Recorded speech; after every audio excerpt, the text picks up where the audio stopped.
Hey, welcome to the first edition of the podcast here from Carnegie Mellon University. I'm Andrew. I'm Abby. Atitra. Coming to you from the sound studio here in the beautiful Purnell Center for the Arts. We're going to go ahead and get started here for our fall semester podcast. Teacher, do you want to give us the first article? And we're going to start the first one with 16 signs you're headed for burnout. Burnout. Yes, it's from the Muse. Well, this article is basically like the list of like 16 things that kind of like, this is kind of the symptoms that you have when you start having a burnout, and like it says something about like short temper, constant exhaustion, feelings inefficiency, things like that, and frequent boredom. So, I mean, I think this article is good. I just prefer.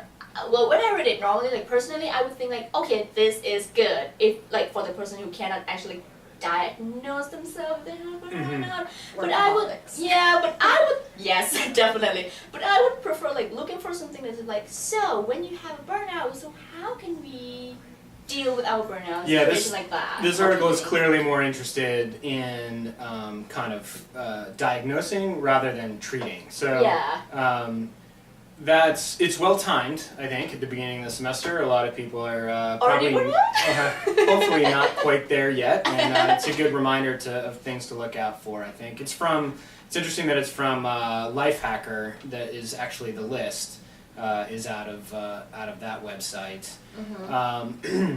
Yeah, I mean, for me, I think it's hard to separate work and play for me because like what I do is my job is sort of like play for me. So like I know that this applies to me for sure, but I guess I'm just lucky that I've never experienced a job where I wasn't doing something that I was interested in, and it's hard to separate for me because this is talking about, if you're only doing work all the time, then that's a bad thing. Well, it is if you consider it work, but if what you're doing is working on projects that are continually driving you, then I don't know. I'm not sure that I agree with that fully. But I think that not everyone is lucky enough to like do the job that they like, or like be able to choose the job that they like. You know what I mean? Yeah. So like I totally agree. Like. Well, even though like when sometimes you do the things that you like, sometimes you get like frustrated and like tired about this. But like it's not gonna be like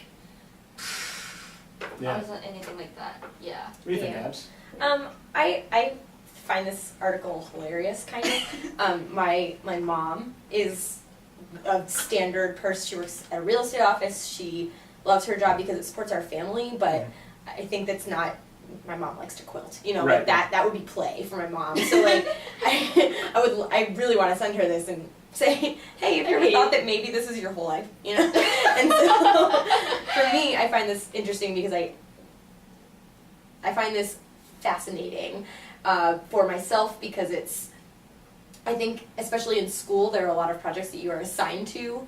True. That maybe are not something that you would love to do all the time. And so for an educational purpose, I think it's important to know when you're burnt out and when you need to leave the building. So go somewhere else. Yes. Okay, great. Well, let's move on and talk about Disney's newest patent, Abby. Yeah, so Disney has decided to start using drones. If you've ever been to Disney and you've gone to one of their rides that has a lot of animatronics, you'll see that it's already amazing what they do on just a ride that has been there for years and years and years. So they're going to start using drones for like light shows and things like that, and use them as flying TV screens that actually interact with each other and move about each other in concert form. My first question was, aren't they going to kind of be like big sails? But actually Disney has thought of this already. And they have coined the term flixels, or floating pixels. And these screens are going to be meshed so that wind can go through them. Totally. Which is cool. I'm excited for my next trip to Disney, especially since the last time I went there was 1979. Really? So things are a little bit different from what I hear. Yeah, that's right, 1979, folks. Disney World in Florida. It was probably a little bit different back then, I'm guessing, as it is now. I'm interested that this is even is even patentable, because there's plenty of prior art on this type of drone usage for performance, and especially for lighting, which is something that they specifically call out in this article anyway. I don't know how good this article, how much it is accurately describing what Disney's trying to patent, but a lot of the things they're talking about has already been done. So I'm curious to see, again, this is just a patent that's pending. It has not been actually Yeah, so filed they yet. actually talk about that. They're saying that they have already tried this idea, Mhm. and they're trying to make it more specific Okay. so that they can patent it. But there's all these drawings are trying to make it so specific that nobody could deny that Mhm. it was absolutely theirs. Well, I mean, it's happening. This is, drones are going to be part of our lives in Yeah. entertainment Yeah. and in, getting videos from Amazon. I think so. I think the creepiest part about this article is the last little bit that they just kind of throw in and kind Which of is? leave it alone. Which is they have all these quadricopters that are supposed to be manipulating giant marionettes. Right. Oh. Well, Which is terrifying. I think that's terrifying. I love puppets. I think puppets are super cool, but I think the concept of a giant, like, hello, I'm a scarecrow, during Halloween is gonna be like, I'm just ah. always fascinated by the fact that Disney always come up with like new innovation and new ideas. So like I was like, yeah, I would love to see like how this actually going to. well, like, it does happen. solve a perennial problem in animatronics, which is the weight to torque ratio that you can get in a robot. So like, if you're gonna build a 20-foot tall jack-o'-lantern, what is this guy, Jack Skellington? If you're gonna build that, you'd need the legs to be so stiff and the motors to be so heavy for it to be able to move around that it's essentially physically impossible. Right. But with drones, you can make the structure as light as you want. It Right. can be Yeah, super light. It right. doesn't have to hold anything up, and all the torque is in the drones. So Yeah. Yeah. it's definitely it's a very interesting. It's not interesting at all, is it? It's a very astute way of solving that age-old problem. And now for our last article, we're going to talk about a story that's been widely reported around the middle of August. The court ruling in Denver. This is reported specifically in the Denver Post.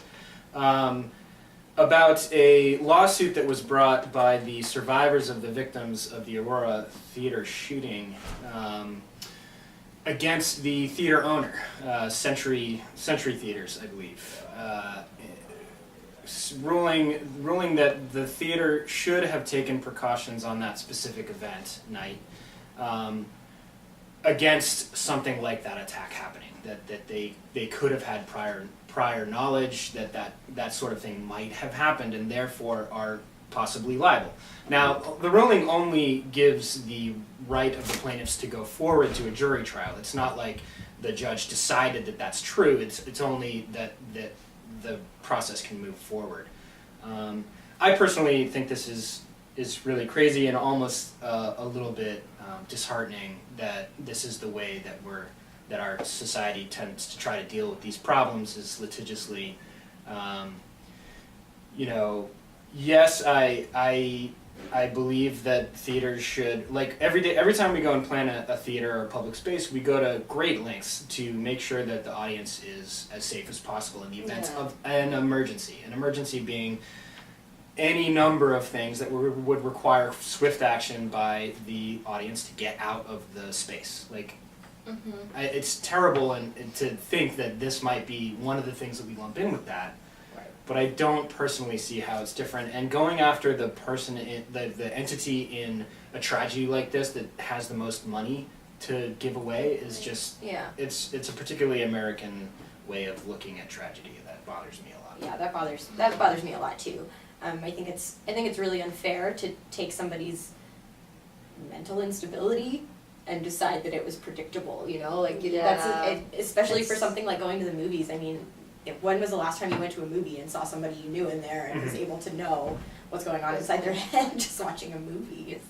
And the worst part for me really is that if you read the blog comments, not from CMU but from the world at large underneath, a lot of what people are sort of calling for is like some sort of mall cop security program where, armed guards are now at our movie theaters, where more people have guns in this situation, which I think with, recent events, Trayvon Martin, Michael Brown, all these all these situations where guns only serve to make things worse. I don't see how that's Yeah. going to be a solution for this. I don't think it's the way Problem. you should treat the problem. Yeah, It's just totally adding agree. tragedy to a Yeah. tragedy to me. Like, It should be like a better way to like deal with that. It should be like using like all this kind of like arm.